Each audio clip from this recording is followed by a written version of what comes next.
Hello, xin chào các bạn đã quay trở lại với kênh YouTube Review 5 phút. Ở cuối tập 116, sau khi Diệp Phàm cắt ra ma thai và đoạt được hạt giống kỳ lân trước sự kinh ngạc và sợ hãi của mọi người xung quanh.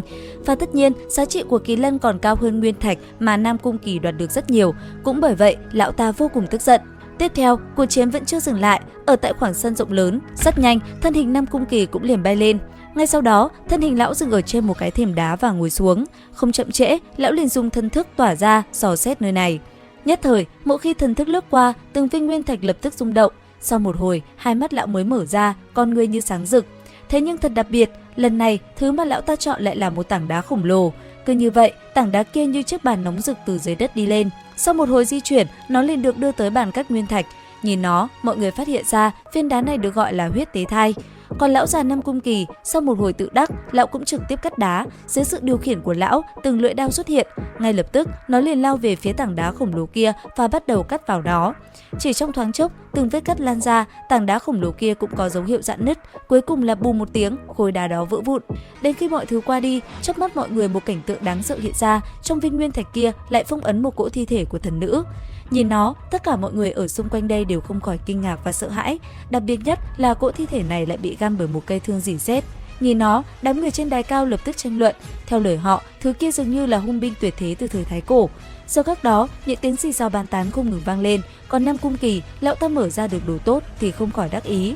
Tuy vậy, cuộc đúng vào lúc đó, nguyên thần của con rồng Cute lúc trước Diệp Phàm mở ra từ cuộc thi đấu đổ thạch lại bất ngờ đi ra. Ngay sau đó, thân hình của nó phóng như bay về phía nguyên thạch to lớn đang găm bởi mũi thương kia.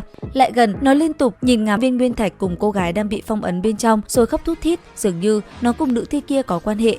Còn Diệp Phàm, sau lượt mở đá của tên kia, tiếp theo anh ấy cũng tới lượt. Lại một lần nữa, thân hình Diệp Phàm bay vào trong một khoảng sân rộng lớn. Sau đó, bàn tay khẽ động liên tục kết ấn. Ngay lập tức, Diệp Phàm liền thi triển ra thần lực, một con mắt cũng liền sáng lên. Chỉ trong tích tắc, lấy con mắt kia làm trung tâm, mọi thứ nơi đây liền bị thần giác của Diệp Phàm quét qua không sót chỗ nào. Cứ như vậy, sau một hồi, Diệp Phàm cũng thấy được tảng đá mình cần. Thu hồi thần giác, hai mắt Diệp Phàm cũng lóe lên một luồng kim quang. Cuối cùng, anh ấy cũng lựa chọn được cho mình một tảng đá khổng lồ. Ngay lập tức, bàn tay khẽ động, viên nguyên thạch kia được chuyển tới trung tâm. Tới đây, Diệp Phàm cũng liền ngồi xuống. Ngay sau đó, thần giác tỏa ra khắp nơi này và bao trùm lấy toàn bộ không gian xung quanh.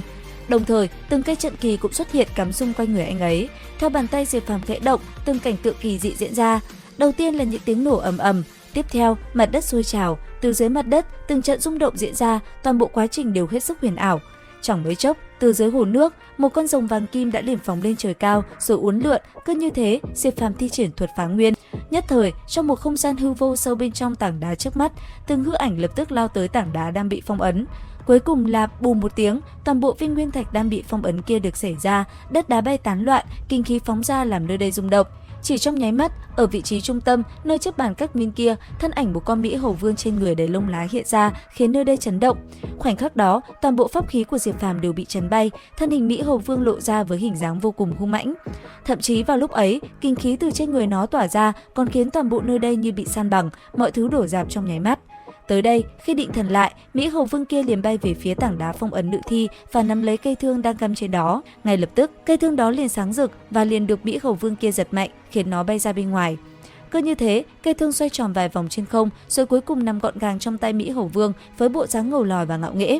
Tuy nhiên, ngay khi nhìn thấy con khỉ này, đám người có kiến thức uyên thâm ở nơi đây lập tức nhận ra nó là thứ gì. Không nhiều lời, bọn họ đồng loạt động thân. Nhất thời, thân hình phóng lên không trung, từ trên người bọn họ, từng thủ ấn kỳ dị hiện lên.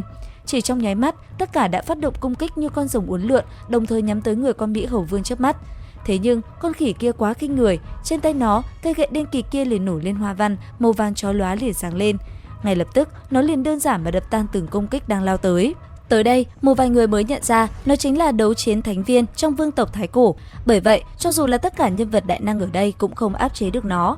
Và liệu rằng lai lịch về thân phận cùng kết cục của đấu chiến thánh viên sẽ là như thế nào? Theo dõi kênh YouTube Review 5 phút để biết thêm chi tiết các bạn nhé. Xin chào và hẹn gặp lại!